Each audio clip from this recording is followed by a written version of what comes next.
he puesto como título el Evangelio según Isaías, porque, bueno, conocemos los 4 evangelios que tenemos en el Nuevo Testamento, ¿no? El Evangelio simplemente significa las buenas noticias de la salvación, la historia de Jesús. Y los evangelios pues conocidos son esos: Mateo, Marcos, Lucas y Juan. Pero si vamos al libro de Isaías, y esto es parte de la lectura que tocaba ayer, si estáis siguiendo el plan de lectura aquí en la iglesia, que una vez más lo recomiendo, es importante, ¿no? el mantenerse disciplinadamente estudiando la Biblia, y hoy en día es más fácil que nunca, ¿no? Se puede leer, se puede escuchar en audio, se puede hacer pues mientras estés en el autobús o estés en otra cosa, ¿no? Pues se puede escuchar con auriculares.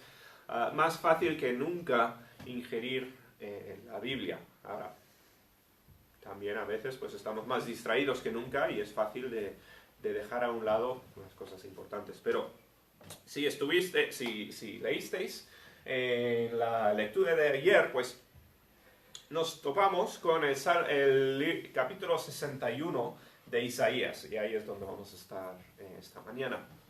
El libro de Isaías, ya la semana pasada hablamos un poco de lo que ocurrió había este paréntesis histórico en el libro de Isaías.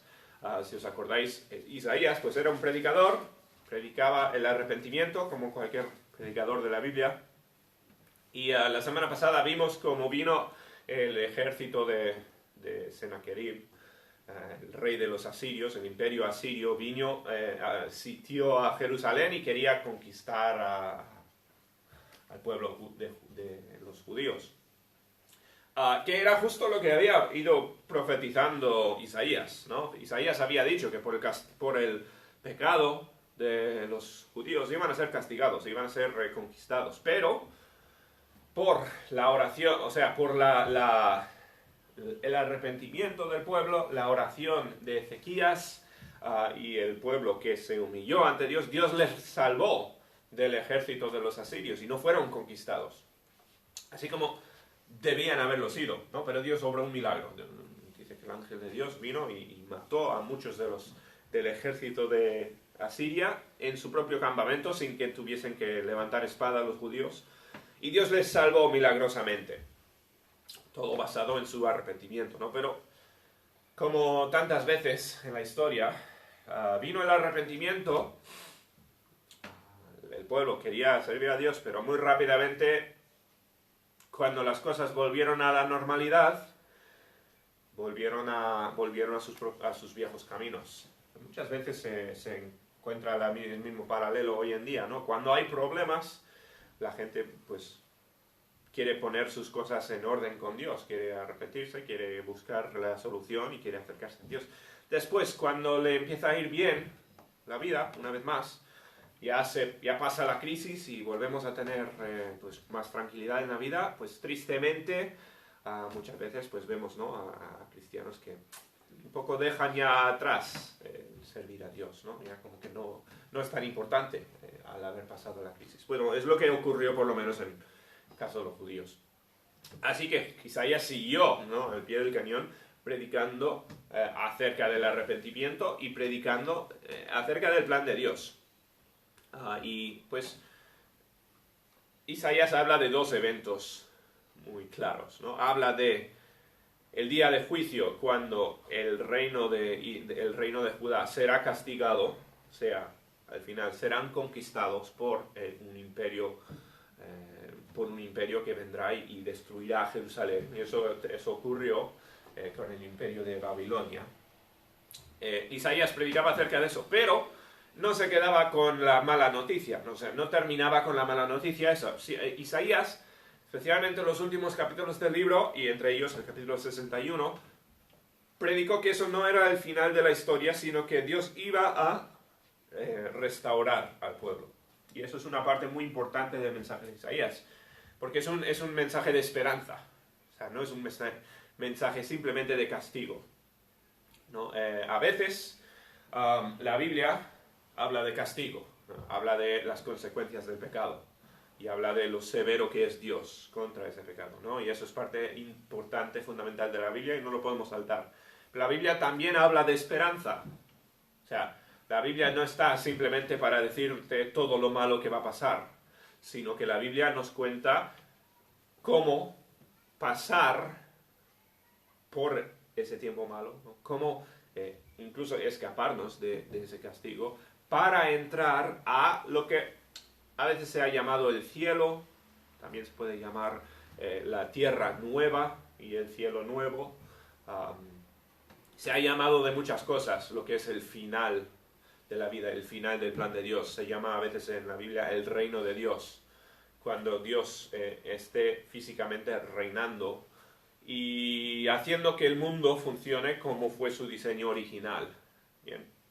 Pues Isaías es uno de los libros que nos habla más claramente acerca de ese reino final, ese tiempo final. Muchas veces tenemos esta idea del cielo, o sea, de la eternidad para el cristiano, que la eternidad vamos a estar en el cielo, que es una parte pues, en el espacio, en algún sitio, en las nubes o algo así, ¿no? Que la Biblia habla de nubes, usa imágenes así imágenes a veces de cosas así del cielo, pero lo que la Biblia indica, ¿no? es que realmente estamos hablando de una tierra nueva. Esta misma tierra renovada, recreada, según el diseño de Dios, ¿no? Y bueno, eso es lo que será el resto de la eternidad para el cristiano, para el que escapa del castigo, de lo que sería el juicio de Dios. Bueno, de eso habla Isaías. Isaías 61, versículo 1, vamos a empezar. Este versículo y el próximo, ¿bien? Igual os suenan porque aparecen también en el Evangelio de Lucas. Bien, hay un momento en el ministerio de Jesús, cuando Jesús va al tabernáculo, a la sinagoga, coge, la Biblia dice, el rollo de Isaías, no el rollo en el significado cotidiano de hoy en día, ¿no? Un rollo físico, lo abre y lee del libro de Isaías y lee este pasaje justamente, ¿bien? Dice, Isaías 61, versículo 1, el Espíritu de Jehová el Señor está sobre mí, porque me ungió Jehová, me ha enviado a predicar buenas nuevas a los abatidos. ¿Quién es el personaje que está hablando aquí? Bien. Isaías no está hablando de sí mismo. Bien. Aquí en el contexto, Isaías muchas veces habla con la voz de lo que sería el siervo que va a venir. Y bueno, reconocido por los judíos como el Mesías. Bien. O sea, está hablando la voz del Mesías futuro aquí, diciendo que el Espíritu de Jehová está sobre el Mesías, ¿bien? Porque al Mesías le ungió Jehová, dice, me ha enviado a predicar buenas nuevas a los abatidos, que es esa palabra buenas nuevas, en el griego, la palabra evangelio es simplemente v significa bueno y ángelo es mensaje, ¿no? Buenas noticias, buen mensaje, eso es literalmente el significado de la palabra evangelio, ¿no? Y esto es a predicar el evangelio a los abatidos. ¿Quiénes son los abatidos? Pues a los que han sufrido, a las personas caídas.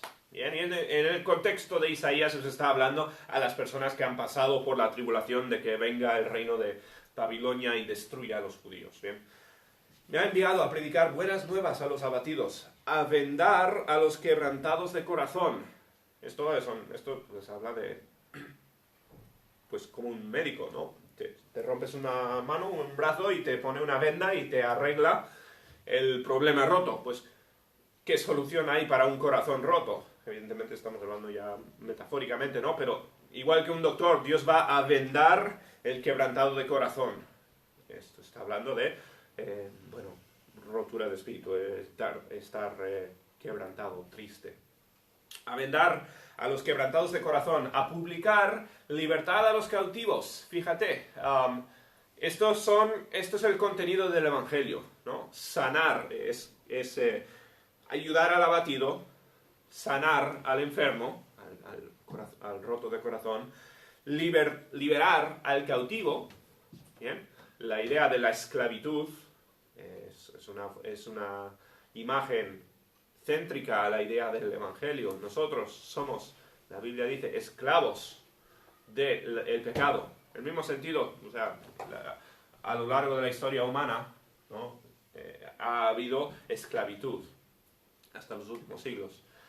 La esclavitud, ¿qué significa? Simplemente uno no tiene control sobre su propio destino, ¿no? O sea, es como que pertenece a otra persona, pertenece a otro. Pues la Biblia usa esa imagen para hablar de la esclavitud al pecado. Cuando nosotros no podemos decir no al pecado. Bien, el pecado, la tentación es más fuerte que nosotros. Vivimos en un mundo esclavizado al pecado. Dice, a publicar libertad a los cautivos y a los presos, apertura de la cárcel. La misma idea, ¿no? De los presos, el que está enjaulado, aprisionado. Yo pienso, pues, por ejemplo, los que están en una adicción, ¿no? A drogas o alguna cosa semejante. Gente que está enjaulada y por mucho que quiera salir, no puede, ¿no? Porque la adicción es más fuerte. Pues Dios y el Evangelio vienen a publicar libertad a estas personas. Que es maravilloso, ¿no? Esas son las buenas noticias. Por último, versículo 2 dice, a proclamar el año de la buena voluntad de Jehová. Esto es decir, cuando Dios va a traer algo bueno a la humanidad. El año de la buena voluntad de Dios. Esto es la misericordia y la gracia de Dios. Algo no merecido por los humanos. La idea de que Dios va a dar algo que no se merece. Ahora, muy interesantemente, y es importante, ¿no? Pero mencioné que en el libro de Lucas, Jesús, cuando lee el pasaje de Isaías, pues lee el primer versículo y parte del segundo versículo. Y para justo aquí, en esta idea, ¿no? Después de leer todo esto, la descripción del Evangelio, y llega a esta última frase de proclamar el año de la buena voluntad de Dios, o sea, el que Dios dé un regalo, una cosa por su propia voluntad al pueblo, ahí es donde para Jesús y dice, hoy se han cumplido estas escrituras. En efecto, ¿qué está haciendo? Está diciendo que Él es el Mesías, ¿no? Él es este ungido, Él es la persona que hace todo esto. Ahora, Él para justo antes del próximo versículo, que es muy importante, dice, y el día de venganza del Dios nuestro. O sea, hay un componente adicional al Evangelio. No es todo buenas noticias. Bien, el Evangelio contiene buenas noticias y malas noticias. Jesús paró y dijo que hoy se ha cumplido y no incluyó este próximo versículo. ¿Por qué? Porque Jesús no vino para ejercer el castigo de Dios. Eso es lo que querían los judíos. Los judíos querían a un Mesías que castigara a los romanos y les libertara a los judíos de los romanos, pero Jesús no vino con esa intención. Bien, por eso Jesús paró antes de este versículo, porque esto todavía no se ha cumplido, este es futuro todavía. Dice, y el día de la venganza de nuestro Dios. Venganza es simplemente una persona actuando mal, o sea, haciendo daño por un mal recibido. ¿Bien? Y la Biblia no dice que la venganza es pecado, directamente. La Biblia dice, la venganza es mía. ¿Bien? La venganza pertenece a Dios. Ningún ser humano tiene el derecho de ejercer venganza sobre otra persona. ¿Por qué? Porque no somos dueños de la otra persona, no somos dueños ni siquiera de nosotros mismos. No tenemos el derecho de ejercer venganza. ¿Bien? Así como en las películas siempre pues hay uno intentando vengarse por lo que le hayan hecho.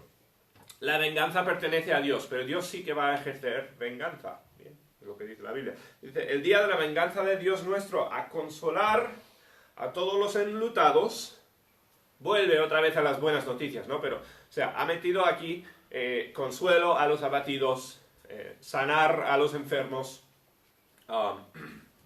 decía atrás, publicar libertad a los esclavos y los prisioneros, proclamar este regalo de Dios y proclamar el día de la venganza de Dios, el castigo, el juicio de Dios. Ese día de la venganza está refiriéndose al día donde Dios castigará a cada opresor que haya existido jamás. Cada persona que haya hecho daño a otra persona, Dios le castigará por ello. ¿Bien? Esto incluye no solamente a los dictadores de la historia, no solamente a los opresores con gran renombre, esto incluye a cada persona que le haya causado daño a otra persona. ¿Bien? Que hay que decir, aquí nos podríamos incluir todos en el grupo, todos hemos hecho daño a otras personas. Unos han hecho más daño que otros, pero todos hemos hecho daño, todos hemos fallado en la ley más fundamental que hay, ¿no? Que es la de amar al prójimo. Pues el día de la venganza es cuando Dios castigará a todos los que hayan hecho daño a otra persona. Dice, a consolar a los enlutados, y esto va con la idea de venganza, porque el que hace daño a alguien, o sea, Dios va a castigar al opresor, al que hizo daño, y va a consolar al que recibió el daño, al que fue oprimido. Bien, quizás nos encontramos todos en ambas partes de esa ecuación, ¿no? Quizás hemos sido todos opresores y a la vez oprimidos. Yo creo que seguramente todos. Bien, o sea, todos podríamos esperar castigo, venganza de parte de Dios y a la vez consuelo. Todo dependiendo de cómo nos categoriza Dios. Dice, a ordenar que a los afligidos de Sión se les dé gloria en lugar de ceniza. Había la costumbre en los tiempos de los judíos, ¿no? Cuando venían momentos terribles, como ocurrió muchas veces en la historia de los judíos, ¿no? Que hacían una forma de demostrar luto, forma de demostrar lo severo que era lo que estaba pasando, era coger cenizas y echarse cenizas en la cabeza, ¿no? Esto no tiene sentido en nuestra cultura, no lo hacemos nosotros, pero era una forma de llorar, ¿no? Una forma de decir algo terrible ha pasado. Dice, va a ordenar que a los afligidos de Sión, a los judíos, otra vez, esto va en contexto principal a los judíos, ¿no? Los judíos que van a recibir o van a sufrir la opresión del imperio de Babilonia en un tiempo futuro. Pero Dios les va a dar gloria en lugar de ceniza, dice óleo de gozo en lugar de luto, aceite, que aceite tenía un rol muy importante también en la cultura, era medicina, era como bálsamo, era para ayudar en muchos casos, y era asociado con el gozo, ¿bien? Era asociado con lo bueno. Óleo de gozo en lugar de luto, manto de alegría en lugar de espíritu angustiado. O sea, todo esto continuando la idea de que Dios va a consolar a las personas que están sufriendo. Y serán llamados árboles de justicia, plantío de Jehová para gloria suya. O sea, todo esto Dios lo va a hacer por su justicia. Los judíos van a ser tratados injustamente, Dios va a hacer justicia, ¿no? Y les va a poner, y dice, usa esta imagen de ser plantados como árboles de justicia, pero la idea es que Dios va a hacer justicia en ellos, y les va a poner como ejemplo al mundo, ¿no? De que Dios no tolera la injusticia. Muchas veces la gente habla de que Dios es injusto y pone excusas o hablan de alguna cosa en particular que haya ocurrido y dice, mira, por lo tanto Dios es injusto. Se equivocan, ¿bien? Dios es justo y Dios va a demostrar su justicia al final, ¿bien? Eso es lo que dice la Biblia.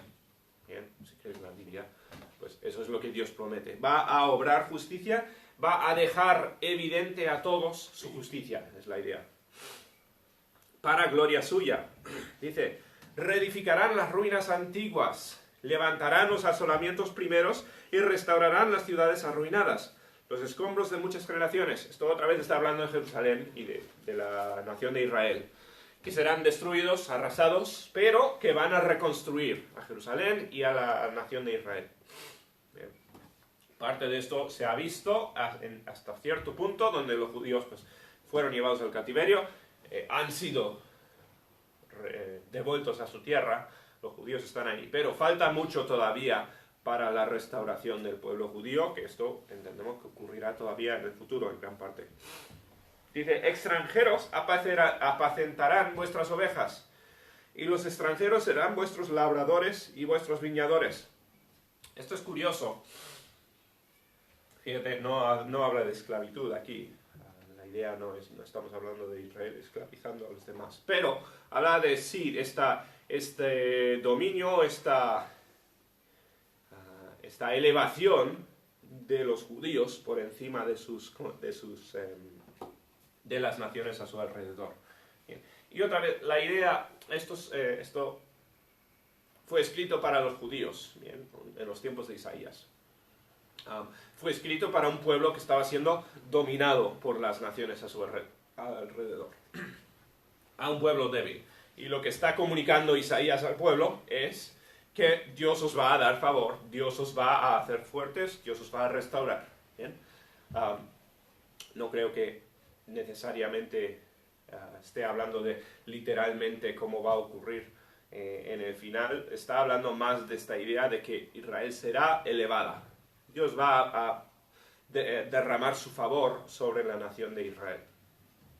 Los extranjeros, dice, serán vuestros labradores, vuestros viñadores.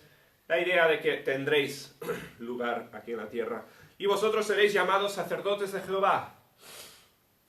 Esto lo he mencionado alguna otra vez, ¿no? En alguna otra aplicación. ¿Pero qué es un sacerdote? Un sacerdote no es una persona, pues, mística que tiene incienso y hace cosas raras, ¿no? O, igual sí, pero sacerdote, ¿qué significa? Bien, lo más esencial, lo más sencillo, el sacerdote es un intermediario entre Dios y la gente. Un intermediario entre Dios y los demás, ¿vale?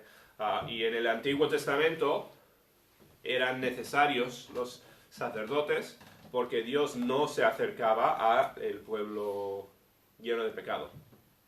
Bien, y esto era la forma que Dios demostraba, era una forma de que el pueblo viera, por la santidad de Dios, él no podía tener contacto directo con los pecadores. Bien. Ahora, el Nuevo Testamento cambió mucho y en el Nuevo Testamento aprendemos que todos los cristianos, ahora somos nosotros los sacerdotes de Dios. Por decir, somos nosotros los intermediarios entre Dios y el resto de las personas del mundo. Bien, ahora, evidentemente, pues no somos exactamente iguales a los sacerdotes del Antiguo Testamento. No estamos ahí quemando incienso y haciendo sacrificios y cosas así, ¿no? Pero nosotros, Dios nos llama sacerdotes. ¿Por qué? Porque el sacerdote podía entrar a la presencia de Dios. Tenía que cumplir con rituales, tenía que purificarse, tenía que hacer muchas cosas para ese privilegio, pero el sacerdote podía acercarse a Dios. Y los cristianos, los que han sido perdonados por sus pecados, ya tienen acceso a la presencia de Dios. ¿Por qué? Porque han sido limpiados de sus pecados. Y eso es lo que es un sacerdote, uno que puede acercarse a Dios y ser el intercesor por el pueblo. Por eso nosotros oramos por las personas que necesitan el Evangelio. Somos nosotros, en efecto, sacerdotes para estas personas. ¿Bien? Y estamos acercándonos a Dios pidiendo, por favor, Dios, muestra favor, da perdón a estas personas. No es la idea de que los sacerdotes sean perfectos, ni limpios completamente de pecado. Todos los sacerdotes del Antiguo Testamento pecaban, obviamente. Nosotros pecamos, no es que seamos personas perfectas, ¿no? Pero tenemos una posición de privilegio, una posición donde podemos acercarnos a Dios, ¿bien? A su presencia. Bueno, dice, vosotros, está hablando aquí de todo el pueblo, que sería raro para los judíos, porque había una casta de sacerdotes, la mayoría no eran sacerdotes, pero dice, vosotros seréis llamados sacerdotes de Jehová, o sea, todo el pueblo. Ministros de nuestro Dios seréis llamados, comeréis las riquezas de las naciones y con su gloria seréis sublimes. Otra vez, el sacerdote es el intermediario entre Dios, y aquí está hablando de los judíos ser sacerdotes para el resto del mundo. Y esto realmente, pues, es lo que ocurrió cuando Jesús vino a la tierra. Los judíos, de una forma, a través de las promesas de Dios, trajeron al Salvador al mundo, trajeron al Mesías. Sí, pero no porque ellos, o sea, no por decisión propia, sino porque Dios había establecido así su plan, ¿no? Pero los judíos fueron los intermediarios entre el resto del mundo y Dios. A través de los judíos alcanzaron todos la opción de salvación. ¿Por qué? Porque vino Jesús. Dice, seréis ministros, comeréis de las riquezas de las naciones. Una vez más, la idea de que Dios les va a bendecir, les va a dar lugar preeminente. En lugar de vuestra doble confusión y de vuestra deshonra, en vez de confusión y deshonra, os alabarán en sus heredades, por lo cual en sus tierras poseerán doble honra y tendrán perpetuo gozo. Los judíos, que eran la burla de las naciones de su alrededor, literalmente la burla, porque se reían de ellos, iban a convertirse en, pues, dice, doble honra. O sea, la idea es exaltados. Dios les iba a dar favor. Los cristianos a veces son también recipientes de la burla. Muchos en el mundo pues, se ríen de los cristianos, se ríen del cristianismo, se ríen de muchos otros grupos también, desde luego, ¿no? Pero Dios va a convertir esa burla en honra, por decirlo así. Dice, ¿por qué? ¿Por qué todo esto? Porque yo, Jehová, soy amante del derecho. Derecho está hablando de la justicia, ¿no? De lo correcto. Dios no permite la injusticia, o no lo va a permitir. Soy amante del derecho, aborrecedor del latrocinio para holocausto. El latrocinio para holocausto es otra palabra que tuve que mirar, ¿no? Pero está hablando de la idea de algo no justo, algo robado, algo engañoso. Y esto viene de mucho más que había enseñado Isaías en el pasado. Bien, esto no surge de la nada. Uno de los problemas grandes, muy grandes en el corazón de los judíos es que hacían exteriormente sacrificios, pero en el corazón no significaba nada. Seguían algunas de las normas, los rituales que Dios había establecido, llevando cada año un cordero para que se sacrificara y eso, pero en su corazón no estaba pasando nada. Y para Dios, el cordero mismo, el sacrificio mismo, no importaba para nada. Lo que importaba era lo que venía en el corazón de los judíos. Y Dios se metía, o sea, vez tras vez tras vez, se enfada con los judíos porque cumplían los rituales, pero eran rituales y nada más, ¿vale? Eso es como uno que viene a la iglesia y viene por tradición a la iglesia, pero no crece, no aprende nada, no está aquí para glorificar a Dios, viene por tradición. O uno que hace las cosas que Dios manda, pero simplemente por costumbre. No lo hace de corazón, no lo hace para servir a Dios. Es la misma idea. Dios odiaba el sacrificio, como dice aquí, latrocinio. La idea es engañosa, no sincera. ¿Os acordáis, no? de las veces que más enfadado le vemos a Jesús. O sea, ¿cuándo le vemos más enfadado a Jesús? Cuando entraba en el templo y veía toda la burla que se estaba haciendo del sistema de sacrificios, ¿no? Cómo vendían y compraban corderos y todo esto, y los que estaban en el templo inflaban los precios tremendamente. Hacían una burla de lo que Dios esperaba del sacrificio. Al final, o sea, muchas veces la gente lee el Antiguo Testamento, no entiende que los corderos para Dios no significaba, o sea, lo que Dios quería no era un cordero, lo que Dios quería es lo que había en el corazón del que sacrificaba. Bueno, dice, por tanto, afirmaré en verdad su obra y haré con ellos pacto perpetuo. Volviendo a la idea de que Dios va a restaurar a los judíos.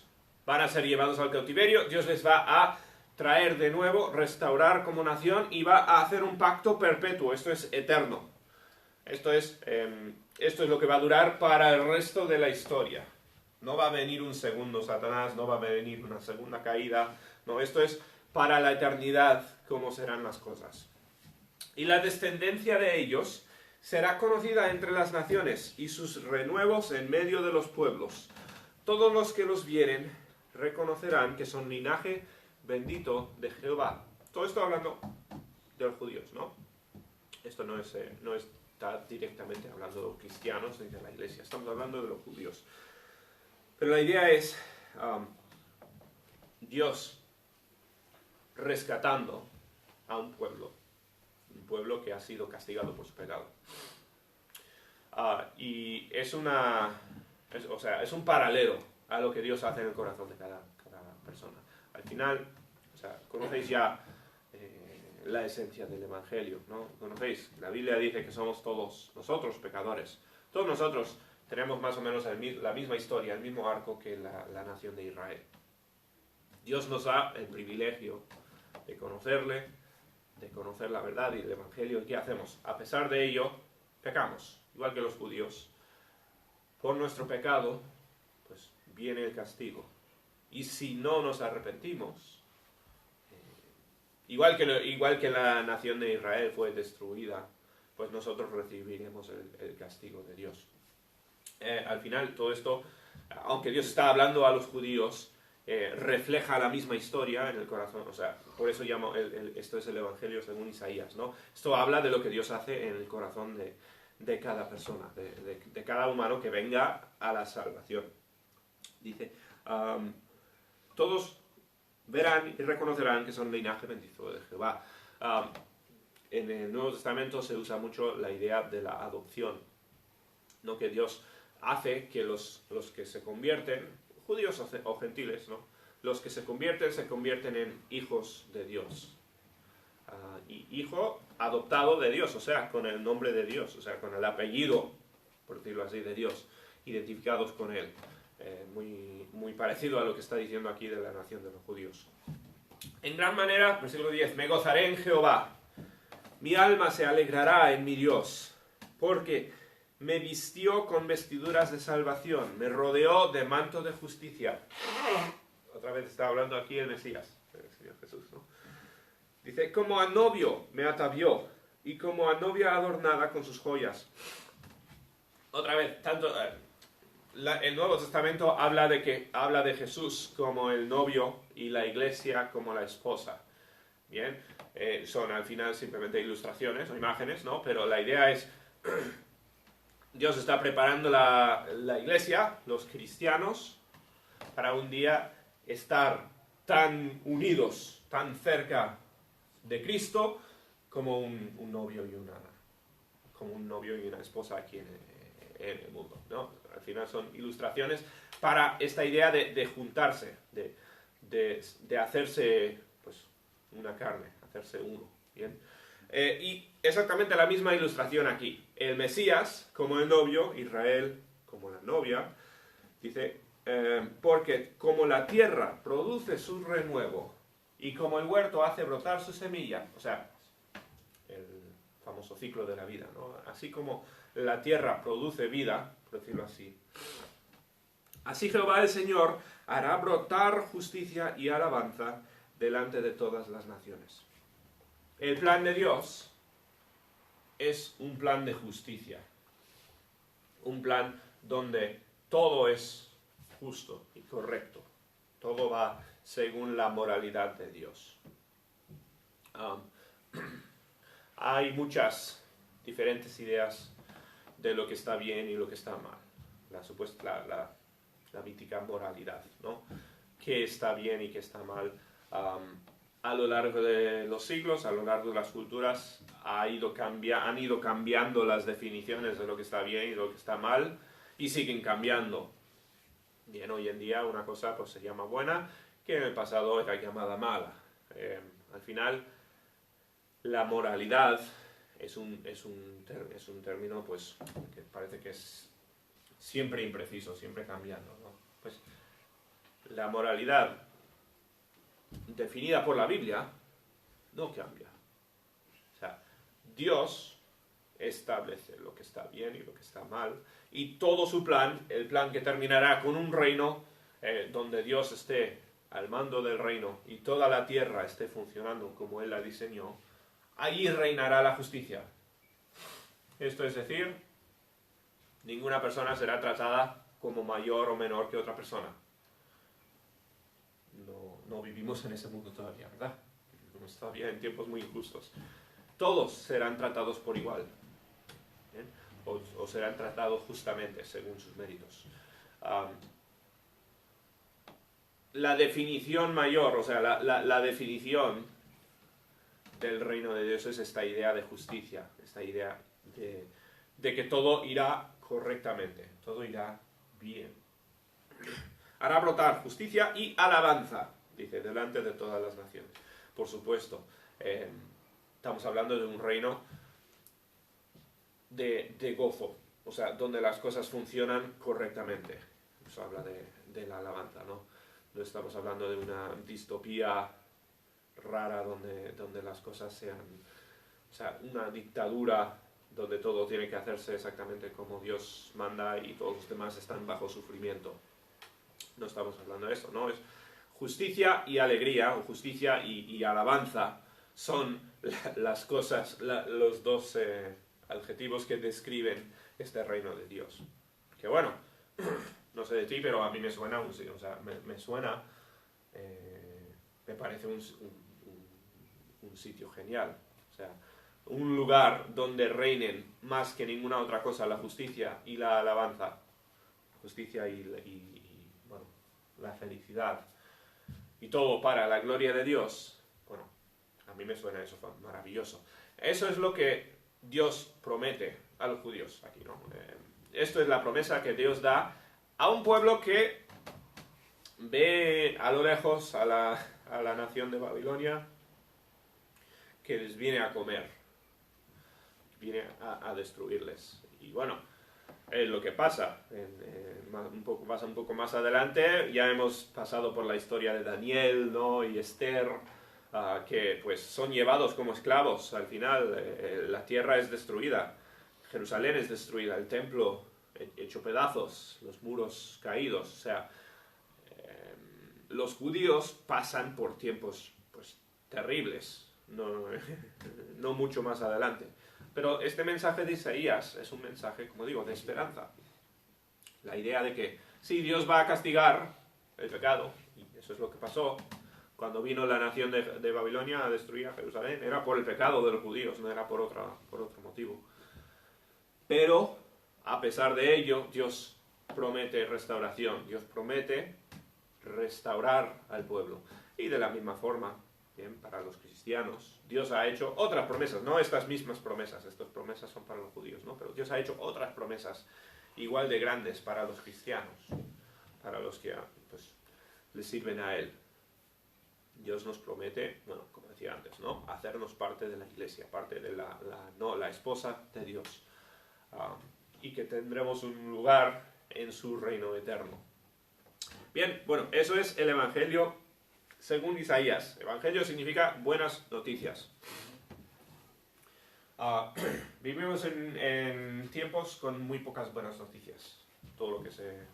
Casi todo lo que se escucha son malas noticias, ¿no? Estamos en un mundo caído, en un mundo, pues ahora, bueno, este año arrasado por el COVID, el año que viene, pues podría ser otra cosa.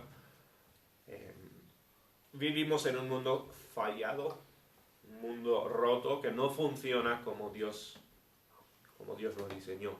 Pero hay esperanza.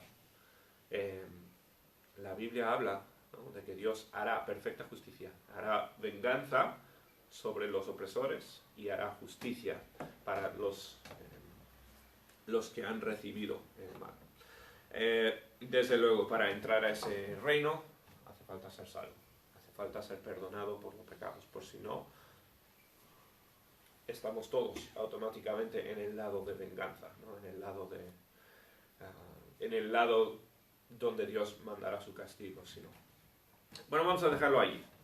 Bien, voy a orar y así terminamos el culto. Nuestros padres, damos tantas gracias por el tiempo de tu palabra. Gracias por Isaías y su mensaje, Señor, y su visión del futuro. Pedimos, Señor, que nos ayudes a vivir el Evangelio. Ayúdanos a ser más conscientes siempre de tu justicia, de tu plan para nosotros. Y pido que pues, tú nos bendigas, nos ayudes a compartir el Evangelio con los demás y ayúdanos a esperar y confiar en tu plan para el futuro. Pido por cada uno de mis hermanos, bendíceles hoy y en el resto de la semana. Te lo pedimos todo, entonces, en el nombre del Señor Jesús. Amén. Amén.